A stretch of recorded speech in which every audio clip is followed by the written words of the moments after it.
Hey y'all, welcome to my TED Talk. Let's talk surgery. I have a paper here to read off everything just so I'm not getting off topic, getting off script, because you know your girl talk too much. So a lot of y'all ask, what kind of surgery did I get done? Like, oh my gosh, it was so many people asking. So I got weight loss surgery.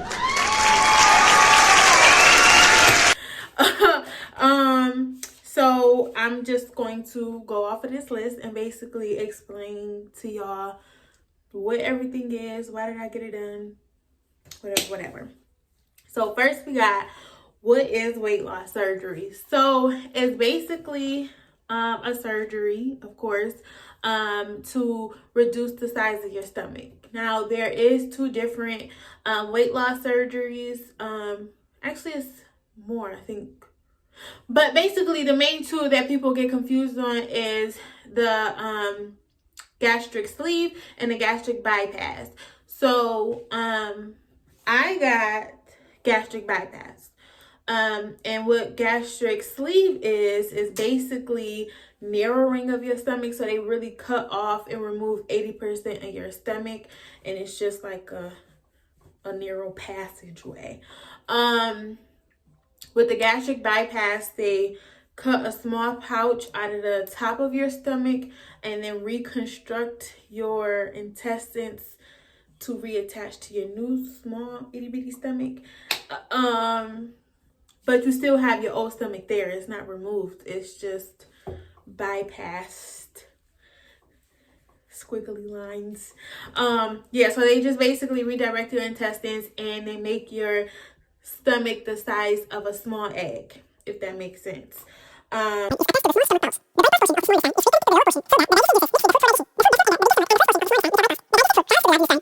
Just as before the So basically, throughout the whole surgery, in the beginning of the surgery, when you first talk to your surgeon, they're going to ask you, which one do you want to get? A lot of people don't know which one is which. And so basically you and your doctor was talking, you guys would choose what best fit you. So why did I choose gastric bypass? I chose gastric bypass because I originally wanted to get the sleeve. But then once I talked to my surgeon, we decided that bypass was fit for me. I have gas and reflux disease. So with the sleeve, it can make your gas and reflux disease almost intolerable, and it's not all the time, like right away. Like it can go throughout time, like, you know, in a couple years, whatever, your gas and reflux disease can become intolerable. And with the gastric bypass, it erases it. So the reason being is that when you have gas and reflux disease, it comes from the bottom of your stomach. And the acid that sits at the bottom of your stomach, and then it eventually flows upward and out your esophagus and causes like very bad chest pains, heartburns. For me, it was like very bad nausea, throwing up. I have like spasms of throwing up sometimes, like The Exorcist. Like it would be really bad sometimes. So I knew that I did not want to take that chance at all. So we did decide to just go ahead with the bypass surgery. And the reason why bypass surgery completely eliminates it is because they cut the top of your stomach, made that small little pouch, and that's your new stomach. So you no longer have the bottom of your stomach for it to come upward, if that makes sense. So yeah, I won't no longer have to take omeprazole for my gas and reflux disease. Why I decided to get bypass. And then another reason is the results. So with gastric sleeve, I forgot the percentage of patients that ended up just going to get bypass surgery anyway after the sleeve. But I know it was a good amount. Because with gastric bypass, it's a more successful rate. Patients tend to keep it off longer. So the weight off, as I should say, patients tend to keep the weight off longer when they get gastric bypass. And I know a lot of people who got the sleeve who only lost a couple pounds. And it was just like, you could have went to the gym for that. Like, you did not have to go. I mean, I know some people who lost 100 or something pounds, and then there was others who only lost like 30 or 40 pounds. And I'm just like, you could have went to the gym for that. You didn't have to go there on the table. So for me, I know that I wanted to lose a significant amount but not be skinny. And that's one of my little fears, but I'll talk about that later in regards to the surgery, because I never wanted to be skinny. That was never ever that was never my goal. Like, I always been a thicker girl, so being skinny wasn't my goal. It's just I wanted to feel normal. So a lot of people wanted to know, why did I get surgery to begin with? I hear so many, you're not that big, you are pretty. I didn't say I was ugly. I'm very pretty, I know that. Like, that's the biggest thing for me that I've heard so many times. You're not even that big.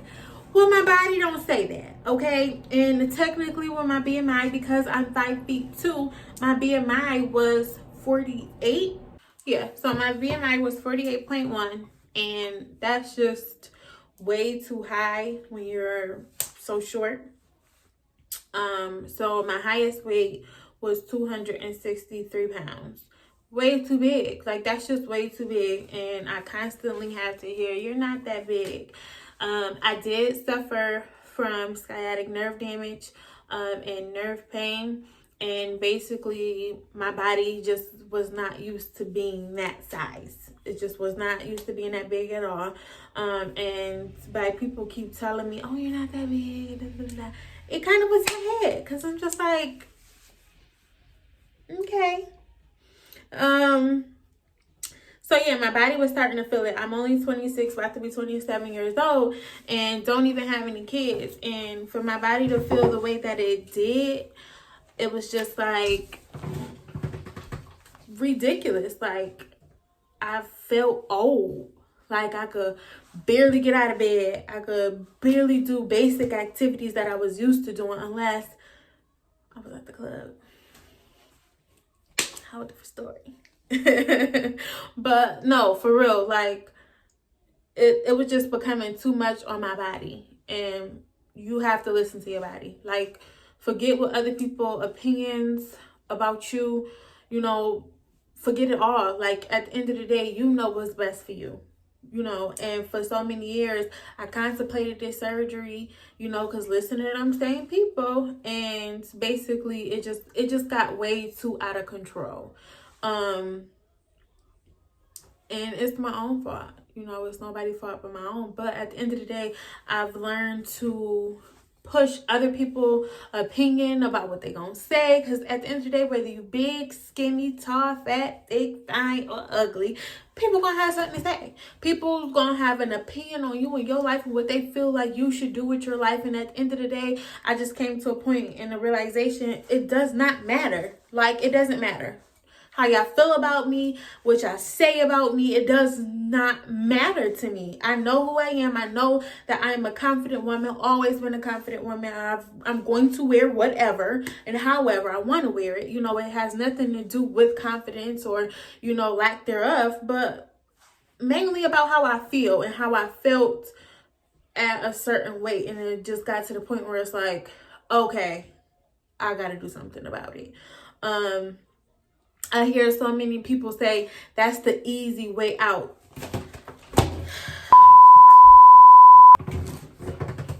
This by far is the worst way out. I'm not going to say like it's anything wrong with the surgery, but this is the hardest way out possible. This is the last option, no option. You done dieted, you done went to the gym, you done did all that you can, you know, and you want better results. Yes, I could lose 20 to 30 pounds, but in reality, it really don't stay off. Like, my weight always been up and down my whole entire life. You know what I'm saying? So in reality, for me, it just didn't stay off. That's my biggest thing. So I wanted something long term. This is the hardest way, because when you're dieting and you're exercising, you have a choice. You know, okay, well, I did all this week, you know, maybe on Sunday I'm gonna have me a little cheat day or whatever the case may be. You don't got that choice when you get weight loss surgery, babe. You don't. I'm gonna tell you right now, you don't. Like, first of all, 10 days before your surgery, they put you what's called a liver reduction diet. And so basically on that diet, you can only have like liquids. So the liquids can't be no more than 5 grams of sugar. They did up it where you can have a cup of vegetables. So I ate pickles. I love pickles. Pickles was free as far as like calories wise.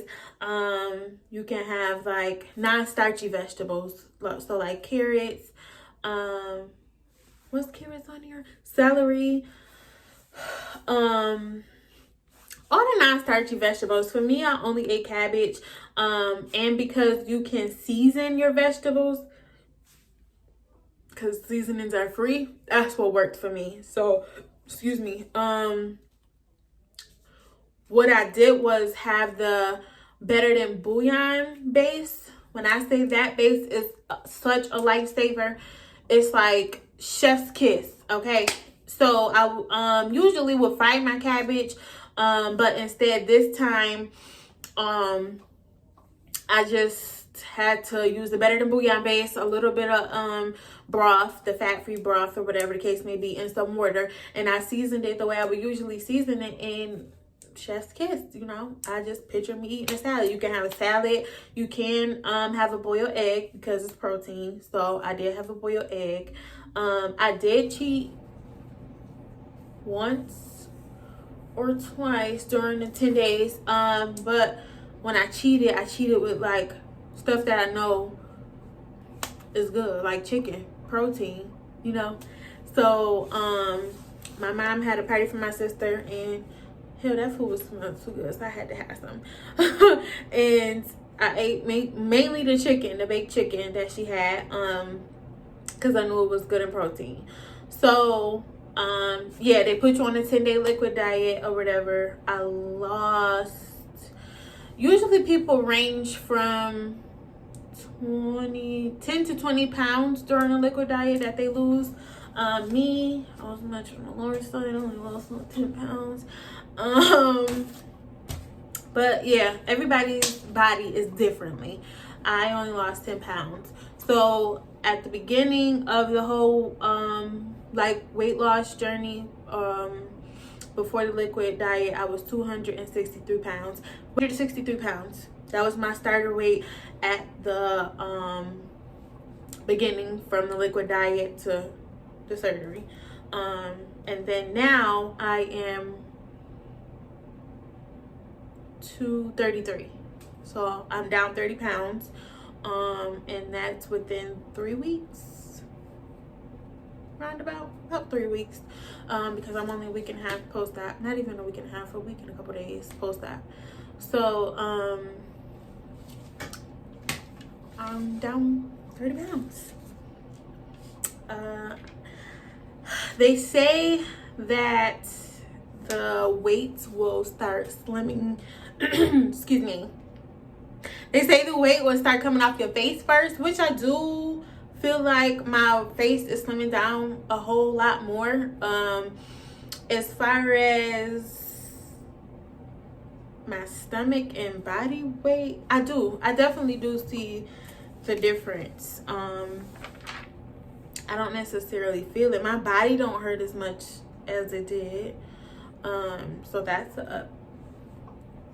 But I haven't lost like 50 to 60 pounds yet. I'm only 1.5 weeks post-op, so we'll see.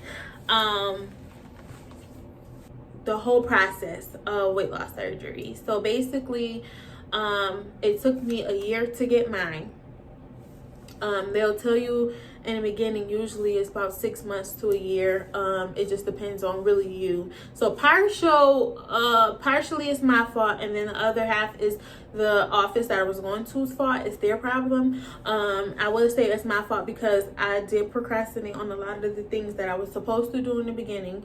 I just wasn't on top of it. I couldn't say it's part of a reluctance thing. And then the other half, like once I started to do what I was supposed to do, like the office was just slacking. So I had to keep calling and harassing, like, okay, let's speed this up because I'm not going into 2023 without having my surgery, okay? I started this in the beginning of January of 2022, and I didn't get my surgery until December of 2022. So, long time. But I got it done. So basically, once I filled out the paperwork, they set you up with the appointment with the surgeon. Yeah, I decide on which surgery you want to get. I decided on bypass. Then with my insurance, so as far as payment, you can like go out of the country or whatever and pay whatever amount if you want to stay in the States and get your insurance to pay for it. It's just a longer process, really, because insurance companies don't really want to pay for stuff. So it depends on what insurance you have. Like me, my insurance with Fidelis, the minimum amount was 6 months that I had to see a dietitian and have all these different things. A girl that I know that was in one of my classes, she only had to do it for 1 month because that's just what her insurance required. Her insurance only required a month. So everybody is different. Me, I was 6 months, so I had to see a dietitian via Zoom workshop or whatever for 6 months at least before I can get the surgery. And so after you go to your classes for 6 months with a dietitian, you have to get approved by many other people. You have to get approved by your social worker. Dietitian have to approve you. Psychiatrist, they gotta make sure you ain't crazy, suicidal and depressive. I was depressed, but it was just like they go through a whole step, okay? Make sure you're really not trying to kill yourself, basically. What it boils down to. So I had to do that. Then I had to get what's called endoscopy done, EGD, and they basically put you to sleep, general anesthesia, put a camera down your esophagus and make sure that you don't have like H. pylori and all that crazy stuff inside of your stomach, because then that's a whole nother process. Thank God mine came back negative. And then you have to get your EKG done, take pictures of your heart, not pictures of your heart, but basically see how your heart is working and pumping and the electrical impulses working in your heart. Mine did come back abnormal, but they didn't do anything about it. Mine's always come back abnormal. Don't really know why. But it's not that serious, obviously, because they didn't do anything about it ever. They just say okay. So yes, so then you have to get approved by your surgeon. Like, just because you're talking to your surgeon and all that extraness does not mean your surgeon's gonna approve you. No.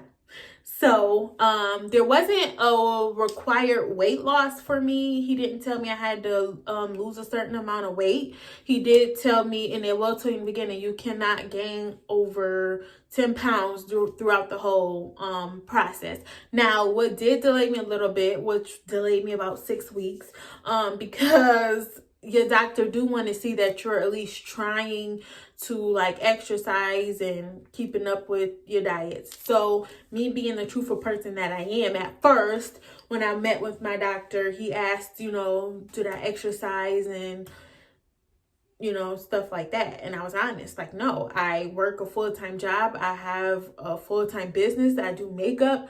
I don't have time to exercise. By the time I make it home, I'm ready to go to sleep. Yeah, shouldn't have told him that. Because he told me, you better make time. I'm not approving your surgery until I can see that you are exercising. So my next appointment, I just lied. It was just like, yeah, I work you know, I walk 30 minutes every morning. Don't lie. Do the work. But I didn't have time. Like, at this point, I was on month 7 or 8. Like, at this point, I'm tired. Just give it to me. I'm tired of it. I've been going through hell.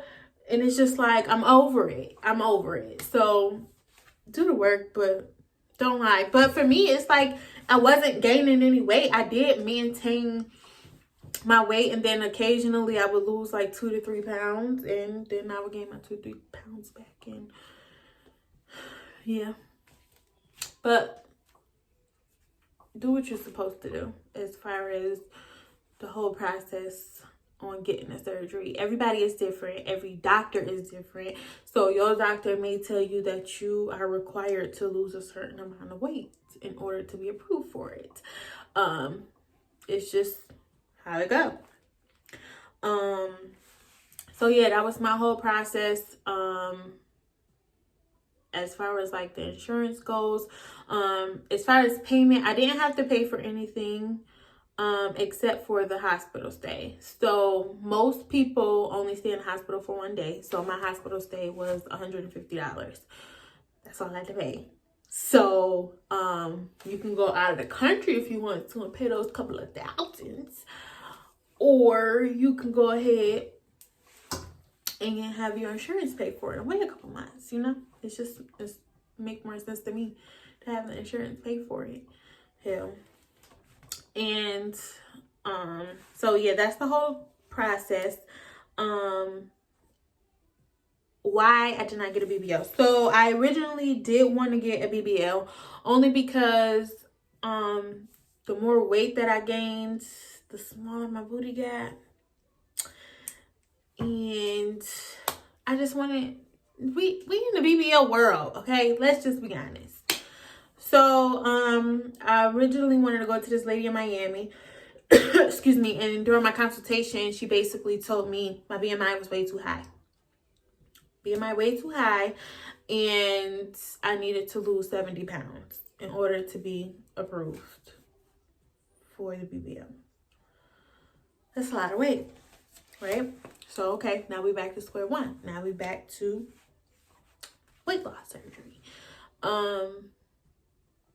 And then it was so many people, oh, well, you can go out of the country and they'll do it. Yeah, but I'm not risking my life. Like, it's just not that serious to me, for one. It's not that serious to risk my life. I feel like BBLs is already a life-risking procedure. And then to double risk it, that just wasn't a chance I was going to take. It just wasn't. It's not that serious to me. It's not. Secondly, a lot of girls who I've seen get a fat BBL look a hot ass mess, and they're still big. They're still big. You just got a bigger ass, and it's just like, it's pointless, because now I still got these damn same back problems and body aches and all this, but with a bigger butt that's gonna add on to my problems. I'm so good on it. Like, y'all still be having these big ass arms. Just huge, and it looks a mess. So me personally, it's a no. It's a no-go. So now we're on the topic of what they do not tell you. This is a big one. This is a huge one. What they do not tell you for surgery. So prior to my surgery, I watched a ton of YouTube videos, TikTok videos, a bunch of videos in regards to weight loss surgery, whether it be the sleeve or the bypass. I will say the side effects for bypass is the complete opposite so far that I know of what you will experience with the VSG, the sleeve. First of all, what they did not tell me was the pain. The pain. The pain was hell, okay?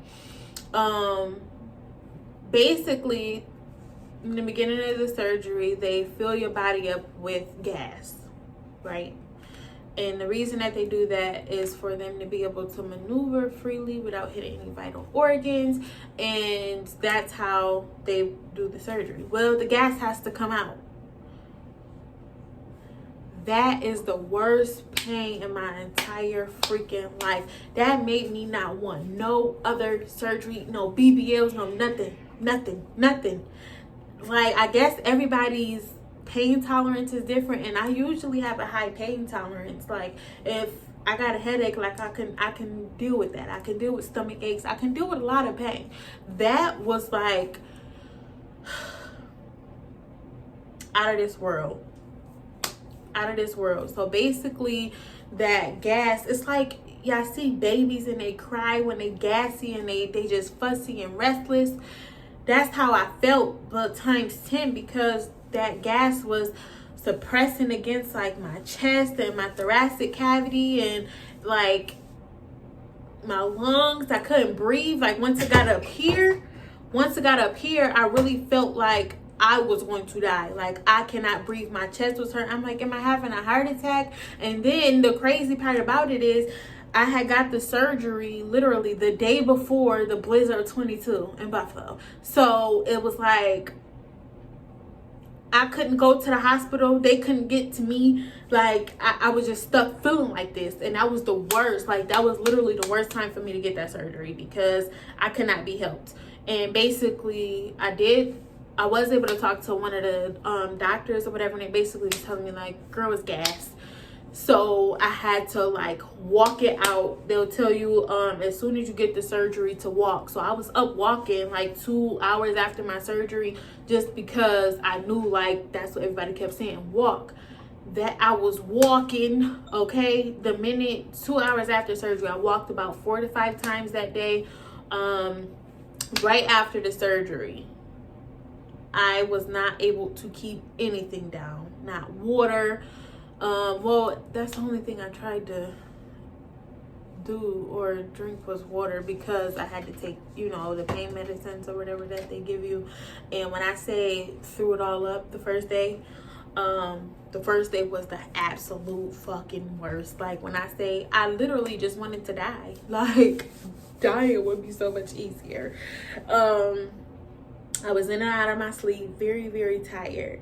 And the first day was terrible. The second day was better. I was up, moving and grooving.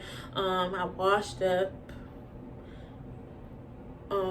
at the hospital right before I went home. So I was able to go, you know, wash up and walk around by myself and stuff like that.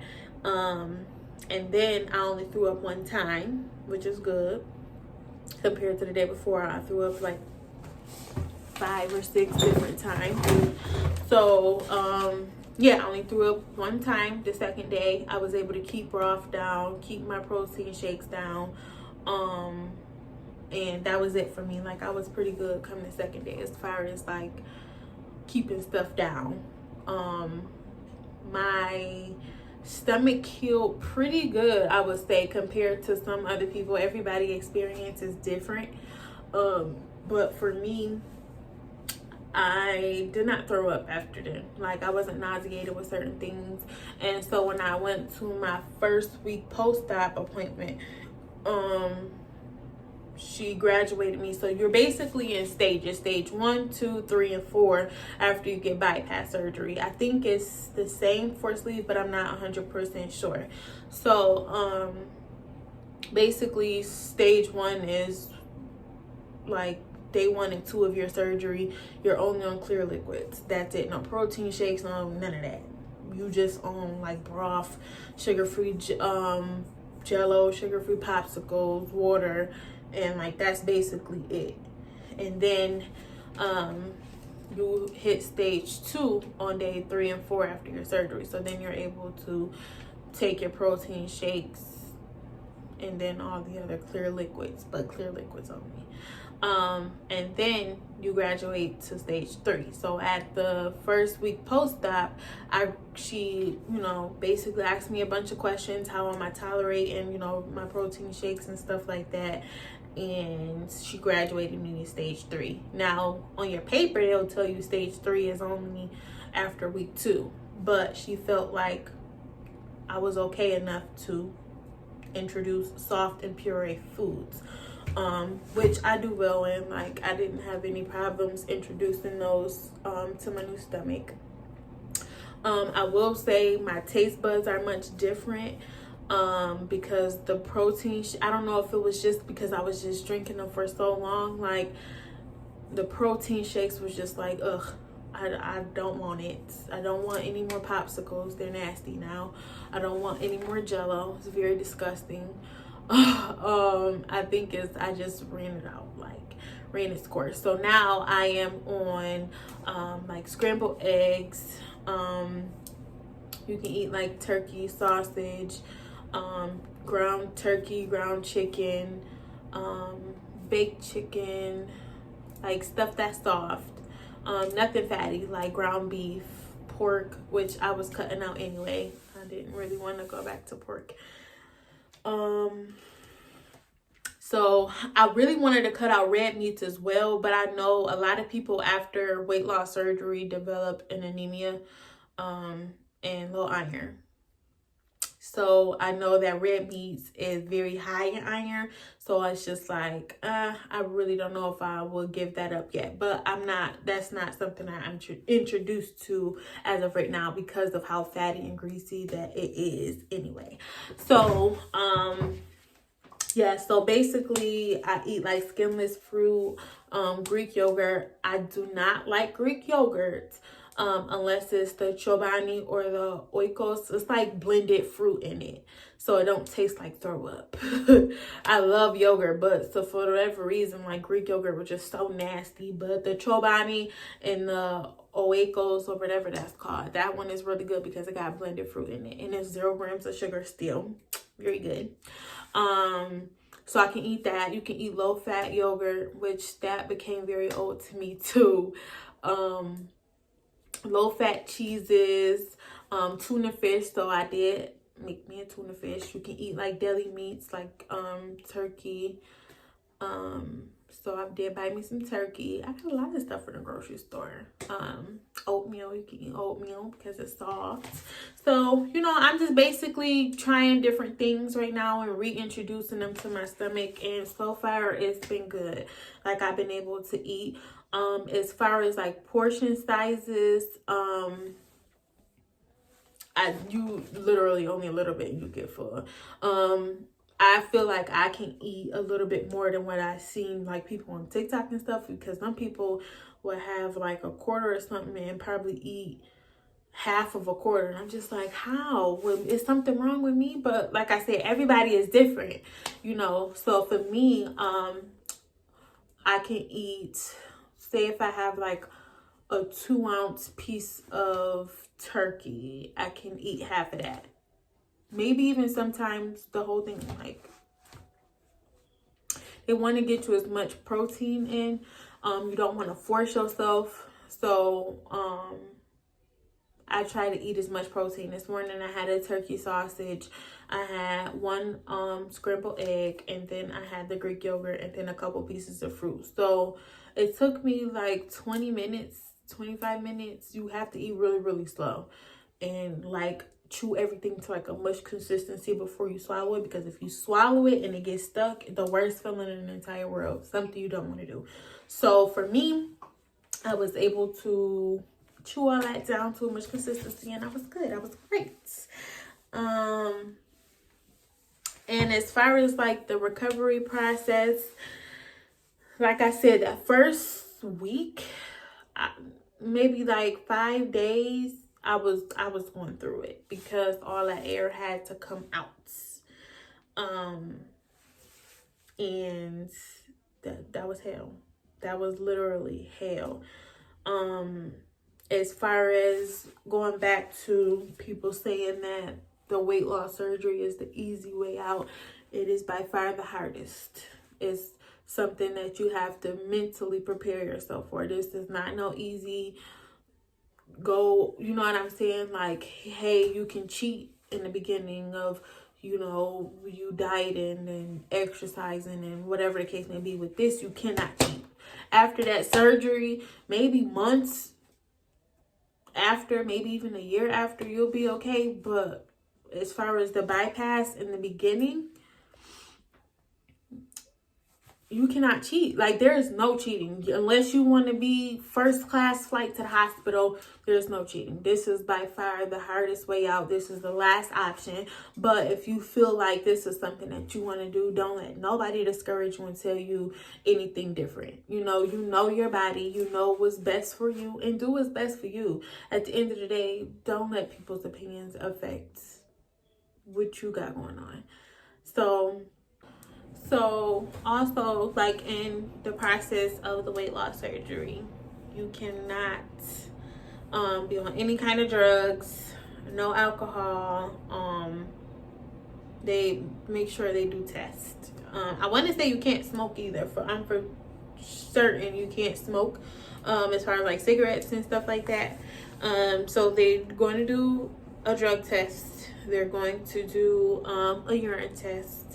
As far as testing your alcohol, and also blood work, just to make sure that you don't have none of those things in your system that will stop your process. They'll tell you that in the beginning. You can't do it. 75% of bariatric patients become alcoholics. They still don't know why. So for me, like, I've never been like a heavy drinker. First of all, I didn't even start drinking until I was maybe like 22, somewhere around there. I didn't start drinking until I was like 22, 23 anyway. And I just always would go out high off life. Never did any kind of drugs or smoked weed or anything like that. So, I mean, I've tried to smoke weed before, but I've never been like a heavy smoker. Like, I've tried it maybe 2 or 3 times in my whole entire life. And most of them was when I was teenagers. So I don't smoke weed. I don't do any kind of drugs. Like I said, I'll drink occasionally. It's not like every weekend. Out of the whole month, I'll probably drink maybe once or twice. So for me, it wasn't really that hard. And honestly, I don't feel that I will go back to drinking after the surgery. Like, right now, I can't drink anyway. But honestly, I don't feel like I want to go back to drinking, only because I don't want to become an alcoholic. Like, I don't even want to reintroduce that to my body and then become addicted. Like, I don't want to get rid of one addiction and pick up another. That's not what I'm going to do. I mean, yeah. So I do not plan on drinking anymore. I don't want to reintroduce that to my body. As far as like cravings and stuff for food now, I am going to be honest, I don't have the urge to eat.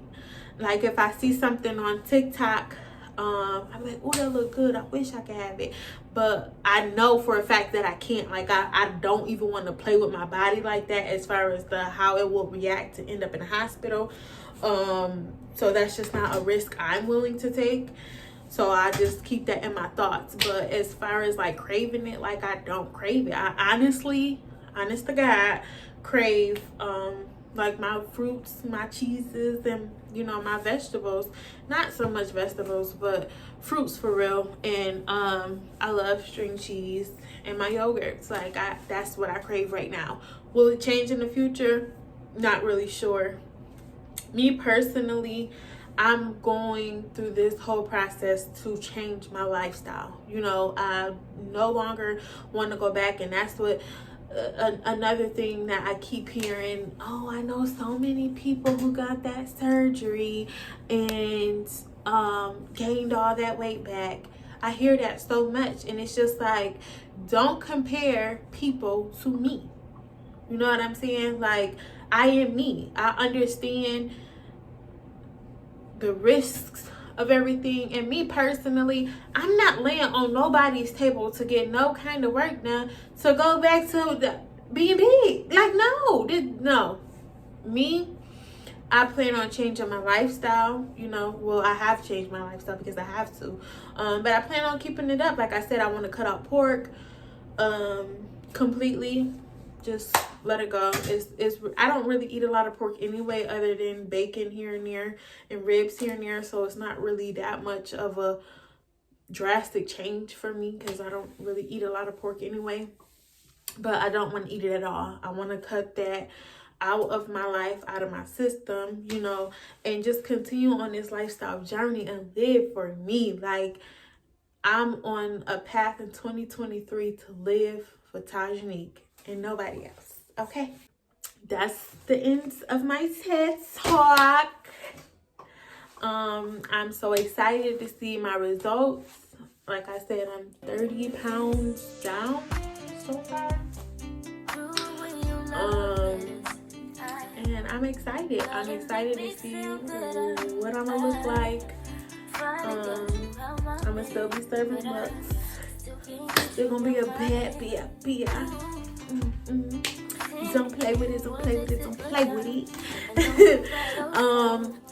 I'm just gonna be a healthier me. You know, healthier me. All 2023. We still slaying, we still getting money. And stay tuned to my results.